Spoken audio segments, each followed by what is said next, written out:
J'aime, comme beaucoup d'entre vous, le confort du train-train quotidien, le sentiment de sécurité et la tranquillité que procure ce qui est familier et répétitif. Bon Dieu. Je les apprécie comme tout un chacun.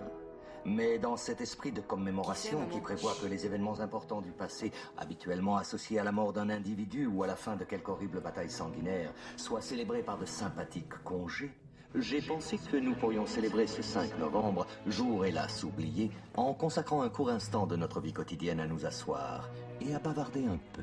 Il existe bien sûr des personnes qui ne veulent pas que nous parlions. Laissez-moi réfléchir. Je soupçonne qu'en ce moment même, des ordres sont aboyés dans des téléphones et que des hommes armés vont bientôt se mettre en route. Les Champs-Élysées, c'est l'heure. Et merde. Pourquoi? Parce que même si on peut substituer la matraque à la conversation, les mots conserveront toujours leur pouvoir. Les mots sont le support de la compréhension et pour ceux qui les écouteront, l'énonciation de la vérité. Et la vérité, c'est que quelque chose va très mal dans ce pays, n'est-ce pas? C'est vous qui l'avez conçu, vous la vouliez indéréglable. Vous m'avez dit toutes les télés de Londres. Cruauté et injustice, intolérance et oppression. Et là où auparavant vous aviez la liberté de faire des objections, de parler comme bon vous semblait, vous avez maintenant des censeurs et des systèmes de surveillance vous contraignant à la conformité. Des caméras. Et sollicitant. Il nous faut vos des caméras. solutions. Comment est-ce arrivé? Qui est à blâmer? Bien sûr, il y a ceux qui sont plus responsables que les autres et qui devront en rendre compte. Mais, encore dans un souci de vérité, si vous cherchez le coupable, regardez simplement dans un miroir. Je sais pourquoi vous l'avez fait. Je sais que vous aviez peur. Qui pourrait se vanter du contraire? Guerre, terreur, maladie. Une myriade de problèmes a contribué à perturber votre jugement et à vous priver de votre bon sens.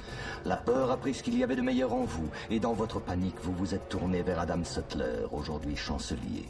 Il vous a promis de l'ordre, il vous a promis la paix. Tout ce qu'il a demandé en échange, c'est votre consentement silencieux et docile. Inspecteur, ils vont entrer. La nuit dernière, j'ai cherché à mettre fin à ce silence. La nuit dernière, j'ai détruit le Old Bailey pour rendre la mémoire à ce pays.